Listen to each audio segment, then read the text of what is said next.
just concluded 2016 Tony Elumelu Entrepreneurship Program for African entrepreneurs was another moment to articulate the need for strategy and collaborative efforts in transforming Africa to enterprise development. It featured power-packed masterclass sessions focusing on finance and softer side of sales for small, medium enterprises. One thing I love about entrepreneurs is your ability to be creative.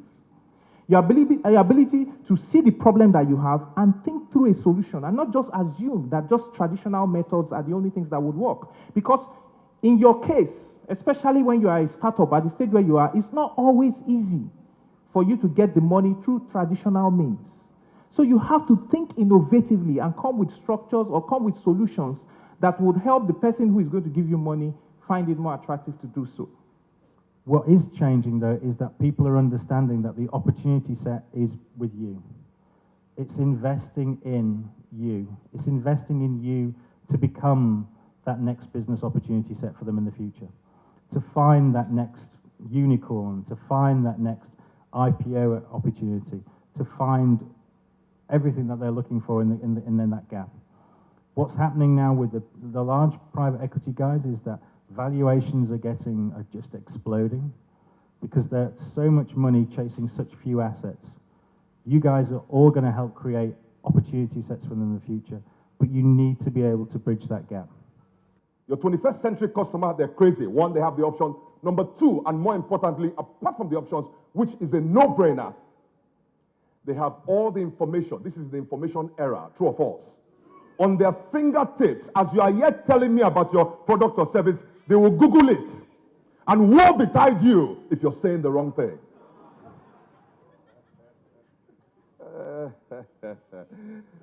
By the way, I understand you guys went through a 12-week program titled Startup Enterprise Toolkit. And a lot of these things we're even talking about today, you went through different modules. You have mentors attached to you, right?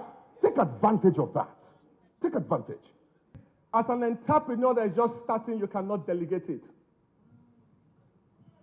In fact, your first title, thank you, your first title is the Chief Marketing and Sales Officer of your organization.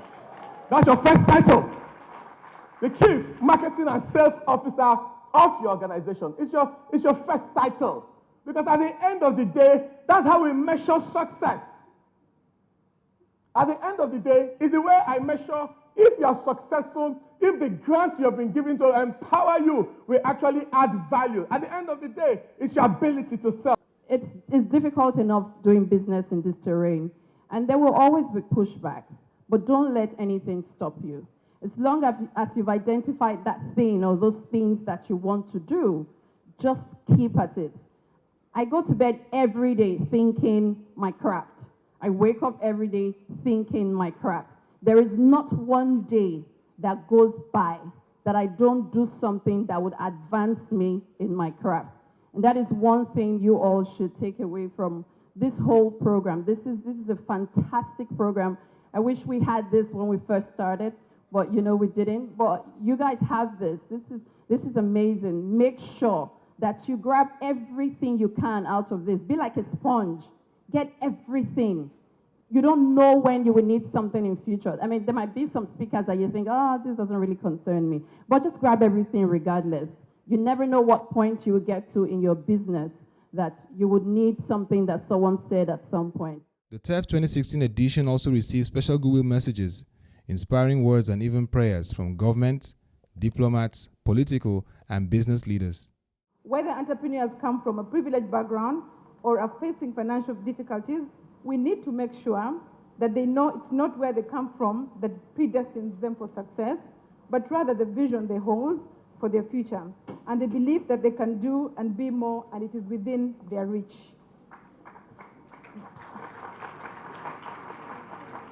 This is why we very much commend the Tony Elumelu Entrepreneurship Program. Through such initiatives, we can uphold the vision of a bright future for all and unlock our greatest potential. Addressing Africa's youth unemployment challenge through entrepreneurship requires the active engagement and contribution from the private sector.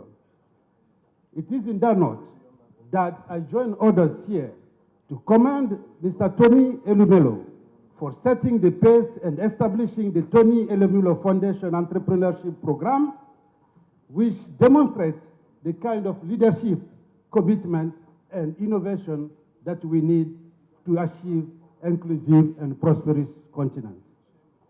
I'm not going to say so much about Tony Elumelu and his foundation because human beings are not very, very fair when it comes to accolades and encomiums. But I'm sure, by God's grace, history and posterity will be very fair to Tony.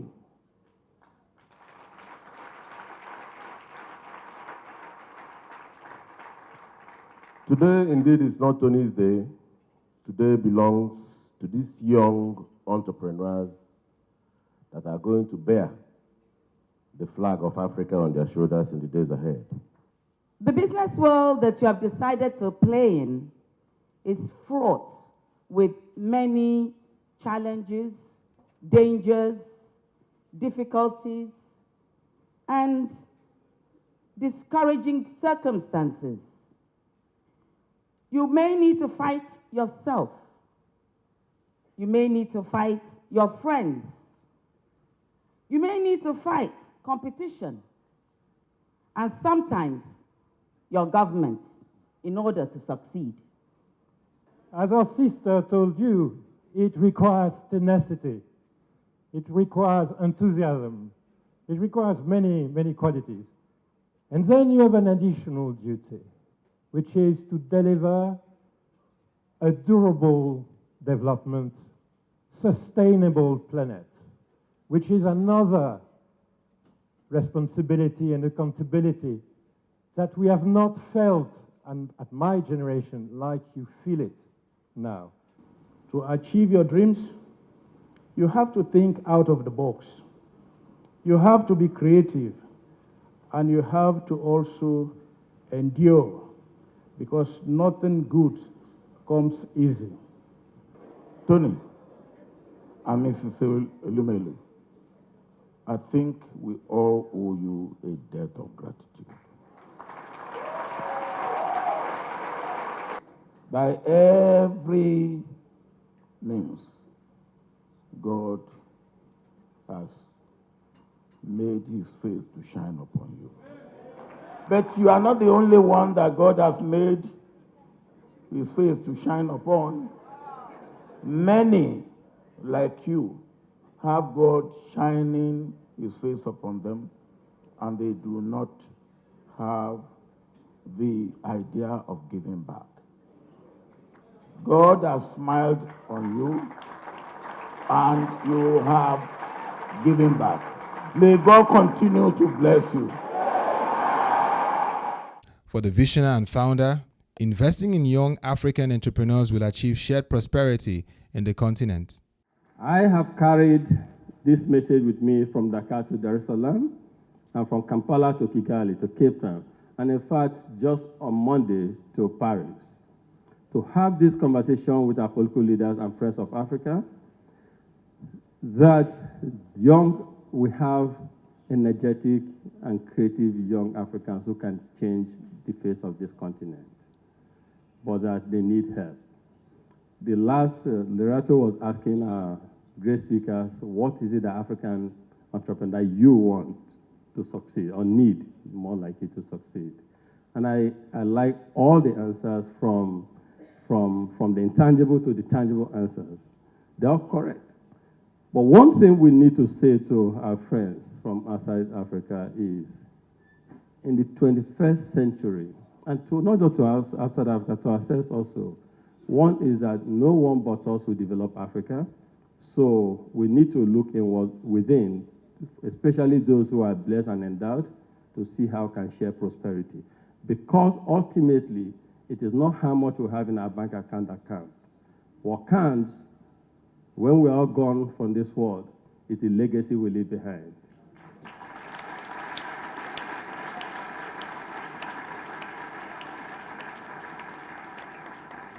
The impact that we make and the helping hand we give to others. Because at some point in our lives, We all have had to enjoy that. The second message is, in the 21st century, and I think President Nkrumah captured it very well, the way we give must be such that helps us to create self-sufficiency, self-independence, self-dignity, that helps us to become fishermen and not keeping up perpetually begging or waiting for the next handout to come. That has been the case in Africa for the past several decades.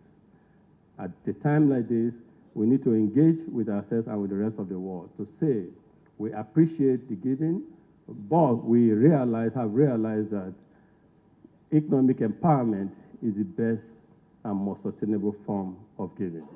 CEO of the Tony Elumelu Foundation, Parminder Ver, speaks on the value being created by the Entrepreneurship Forum. I think the thing that really amazes us is how our expectations are constantly exceeded.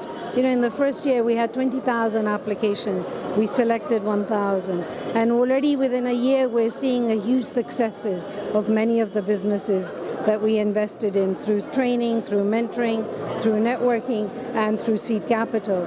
In the second year, my gosh, we received 45,000 applications, and we could easily have selected 3,000 or 3,000 to 5,000 even, right? That's because the standard of application had really gone up. People understood what the Foundation's program was about, that it is about building entrepreneurs and not grantpreneurs. So our program, as you know, is sector agnostic, and it's physical as well as technology businesses. And when we opened the platform in 2015, what amazed us was that the number of applications we were receiving, particularly from the agriculture sector, And over the years, over the 2 years, the applications from the agricultural entrepreneurs has continued to increase. So 26% of our selected entrepreneurs last year and this year are in agriculture. As you saw in the room today, as when we said the agri-entrepreneurs is the biggest contingent in the room in terms of the agricultural entrepreneurs. Our program will remain sector agnostic because, as everyone says, in Nigeria, you're talking about zero oil policies. It's about, all the other sectors, growth sectors, that need to be encouraged and supported.